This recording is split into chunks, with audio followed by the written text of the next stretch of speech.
ফেরাউনের ঘরে সন্তান নাই, তার স্ত্রী পানির ঘাটে বাচ্চা চলে আসলো। বাচ্চা দেখে সে বলছে মাশাআল্লাহ, এত চমৎকার একটা সন্তান, ফুটফুটে বাচ্চা। ফেরাউনের কাছে নিয়ে গিয়ে বলছে একে রেখে দেই, লা তাকতুলু, তাকে হত্যা করো না, আসা ইয়ানফা'না আও নাত্তাখিযাহু ওয়ালাদা, তাকে আমরা রেখে দেই, হয়তো সে উপকারে আসবে, অথবা কোনো আমরা তাকে সন্তান হিসেবে গ্রহণ করতে পারি। তো ফেরাউন কিন্তু খুব সতর্ক ছিল, তারপরেও আল্লাহ পাক তারই ঘরে মূসা আলাইহিস সালামকে বড় করলেন, সুবহানাল্লাহ। আর মূসা আলাইহিস সালাম ফেরাউনের স্ত্রী দুধও পান করছে না, তখন মূসা আলাইহিস সালাম একজন বোন আছে, সে গিয়ে তাদেরকে খবর দিল যে আমরা কি তোমাদেরকে হাল আদুল্লুকুম আলা মান ইয়াকফুলু, এমন একজনের কথা বলবো যে মূসাকে দুধ পান করাবে, এই বাচ্চাকে দুধ পান করাবে। আল্লাহ পাকের কি কৌশল, আল্লাহ পাক ওই মায়ের কোলেই আবার মূসা আলাইহিস সালামকে ফিরিয়ে দিলেন। এদিকে মায়ের দুধ খাচ্ছে, ফেরাউনের ঘরে বড় হচ্ছে, আবার ফেরাউন একটা বড় অঙ্কের হাদিয়া তার মাকে দিচ্ছে দুধ পান করানোর জন্য। সুবহানাল্লাহ, আল্লাহ পাকের পরিকল্পনা দেখেন। আমি আসলে বুঝাতে পারছি না ভাই, আমার ল্যাঙ্গুয়েজের প্রবলেমের কারণে মাফ করবেন। অনেক তথ্য মাথায় থাকলে কথা বলা টাফ হয়ে যায়। তো সুবহানাল্লাহ, আল্লাহ পাকের পরিকল্পনা দেখুন, যে নবী মুহাম্মদ সাল্লাল্লাহু আলাইহি ওয়াসাল্লামকে মক্কা থেকে তাড়িয়ে দিচ্ছে মানুষ, আল্লাহ রাব্বুল আলামিন সেই মক্কা নবীর পায়ের সামনে এনে দিলেন, সুবহানাল্লাহ, মাত্র 8 বছরের ব্যবধানে। যে বদর যুদ্ধে মুসলিমদেরকে একদম নিঃশেষ করে দেওয়ার প্ল্যান করা হয়েছে, ওই বদরেই আল্লাহ রাব্বুল আলামিন আবু জেহেলের মৃত্যু লিখে রাখলেন। যে ইউসুফকে কুয়ায় ফেলে দিল তার ভাইরা, সেই ইউসুফকে আল্লাহ পাক সেখান থেকে রাজপ্রাসাদ, সেখান থেকে কারাগার, সেখান থেকে আবার নিয়ে আসলেন মিশরের পলিটিক্যাল পাওয়ার। আল্লাহর পরিকল্পনা। যে ইয়াসরিব একসময় ইহুদিদের দাপটের জায়গা ছিল, ওই ইয়াসরিব মুসলিমদের পরতলগত করলেন আল্লাহ পাক হিজরত করিয়া। বাদশাহ নাজাশি আবিসিনিয়ায়, আমি তো মালয়েশিয়াকে একটা আবিসিনিয়া মনে করি, এখানে মাশাআল্লাহ এরকম পরিবেশ আছে, শান্তিপূর্ণ ইসলামী পরিবেশ।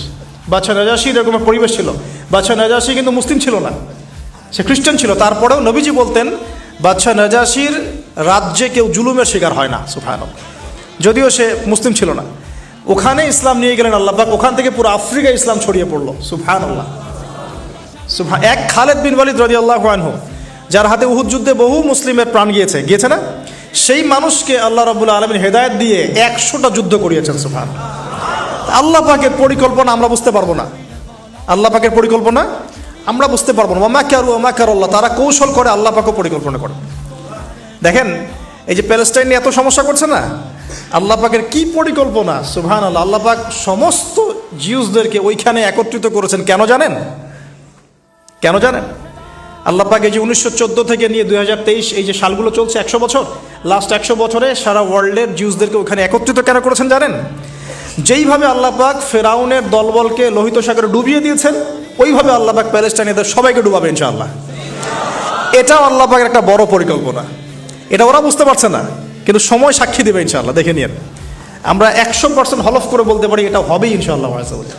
এই কারণেই লাস্ট এই যে অটোম্যানদের ডিফিটের পর থেকে নিয়ে 1970 থেকে নিয়ে যে first world war, second world war করতে করতে সব জায়গা থেকে জিউসরাকে একত্রিত করেছে এখানে, বিকজ অফ লাস্ট একটা সর্বশেষ একটা ম্যাসাকার আল্লাহ পাক করবেন এদেরকে ইনশাআল্লাহ। কার হাতে? ঈসা আলাইহিস সালামের হাতে। আমাদের উম্মতের মধ্যে কে নেতৃত্ব দিবেন? ইমামুল মাহদি, যার নাম হবেন মুহাম্মদ। তার নাম কি? মুহাম্মদ। তার বাবার নাম আব্দুল্লাহ, তার মায়ের নাম হবে আমিনা। তো এটাও ক্লোজিং টাইম। এখন আসুন, তো আল্লাহ পাকের কি পরিকল্পনা।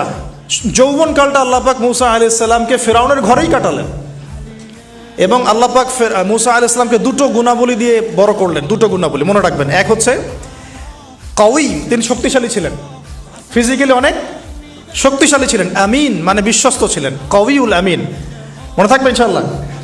আমরাও আল্লাহর কাছে দোয়া করি, আল্লাহ আমাদেরকে কওয়ী বানিয়ে দিন এবং আমিন বানিয়ে দিন, আমিন। এবার যৌবনে উপনীত হয়েছেন, টকবকা রক্ত, বাইরে বের হয়েছেন। বাইরে বের হয়ে দেখছেন যে দুজন ব্যক্তি লড়াই করছে, রজুলান ইয়াকতাতুলান, দুজন ব্যক্তি মারামারি করছে।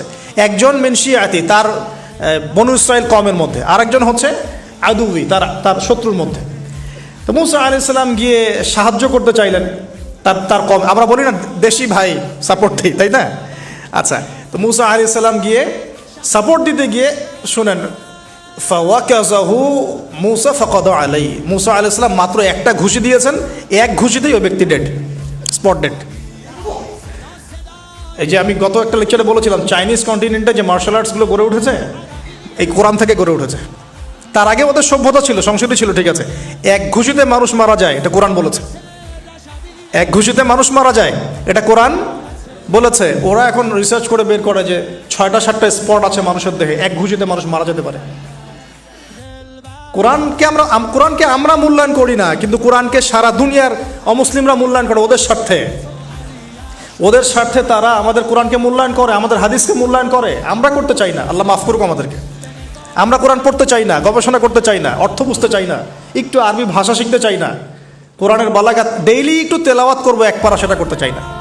আল্লাহ পাক আমাদেরকে মাফ করুক এবং কোরআনওয়ালা বানিয়ে দিন। আমি কথাগুলো বলার উদ্দেশ্য আপনাদেরকে আঘাত করা নয়, আমি জাস্ট আপনাদের কলবে একটু ধাক্কা দেওয়ার চেষ্টা করছি, যাতে করে আপনারা সবাই কোরআন তেলাওয়াত করেন ডেইলি এক পারা করে। আল্লাহ কবুল করুন। এবার আসুন, দেখুন এবার কি হলো, এটা ইন্টেনশনালি ছিল না, আনইনটেনশনালি মুসা আলাইহিস সালাম এখন কিন্তু মানে হত্যার অপরাধী হয়ে গেছেন, তাই না? ফেরাউন তাকে ধরার জন্য বের হয়েছে দলবল নিয়ে, ওকে ধরতে হবে, এবার অ্যারেস্ট করতে হবে। তো একজন এসে পরামর্শ দিল যে তুমি এখান থেকে চলে যাও, তুমি এই মিশর থেকে চলে যাও, বের হয়ে যাও, নাহলে ফেরাউনের বাহিনী তোমাকে পেলে ধরে ফেলবে। এবার মুসা আলাইহিস সালাম চলে গেলেন কোথায়? মাদিয়ান। কোথায় বলেন? অনেক দূরে মাদিয়ান। মাদিয়ানে গিয়ে তার না আছে কোনো শেল্টার, না গার্ডিয়ান, না কোনো খাবার, না পানি, কিছুই নাই।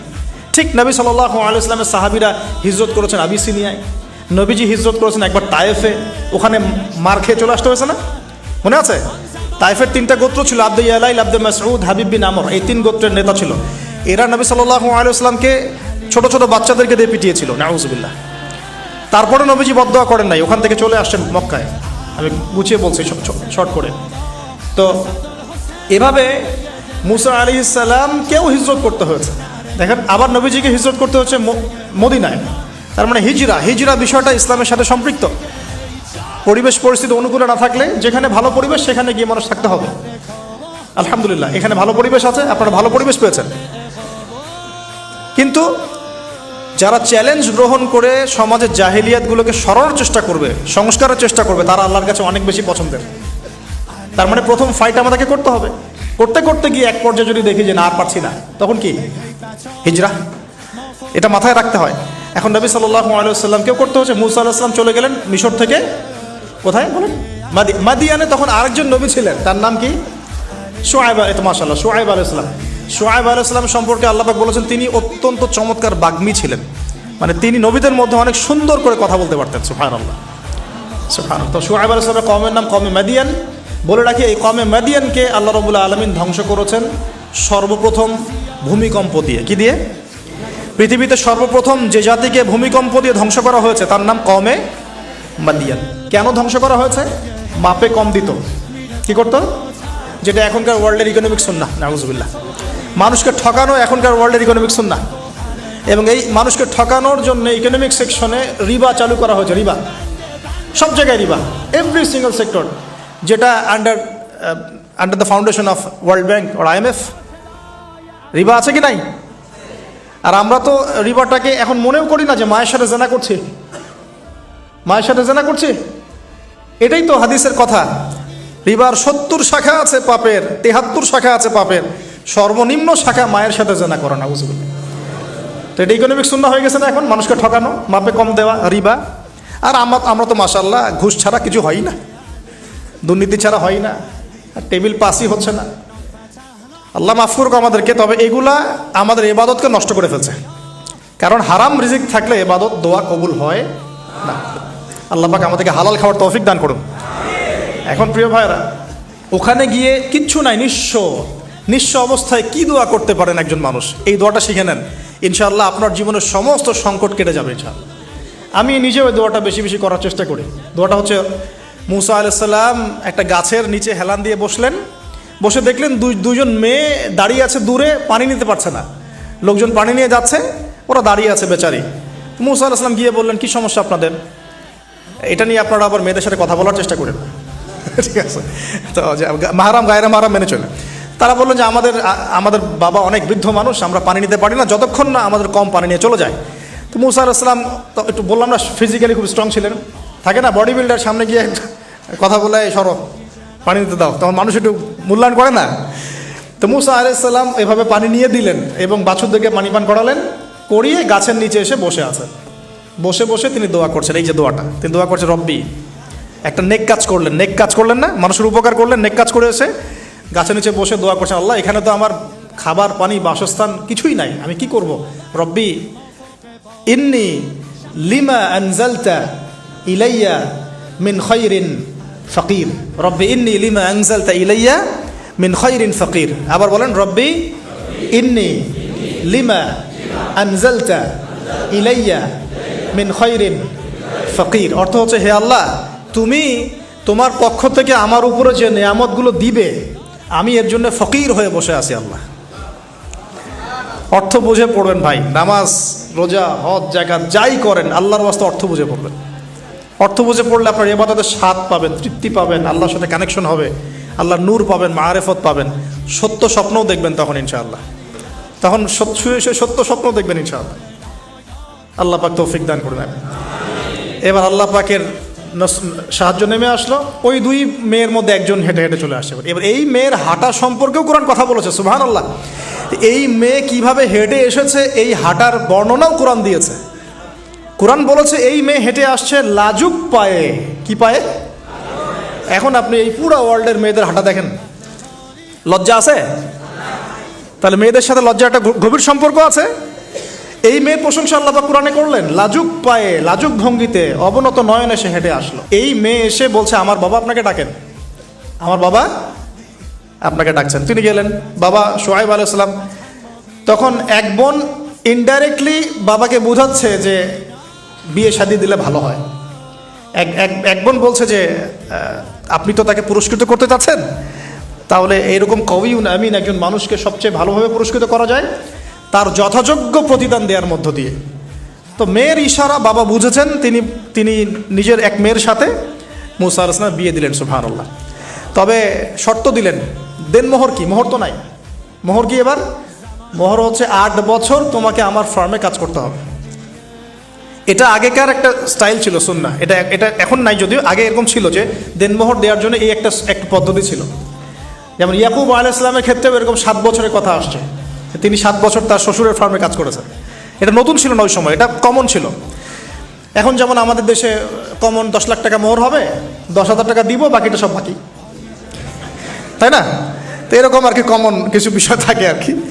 আস্তাগফিরুল্লাহ, মাফ করো। বলবে বাসরাতে, বলবে আমাকে মাফ করে দাও।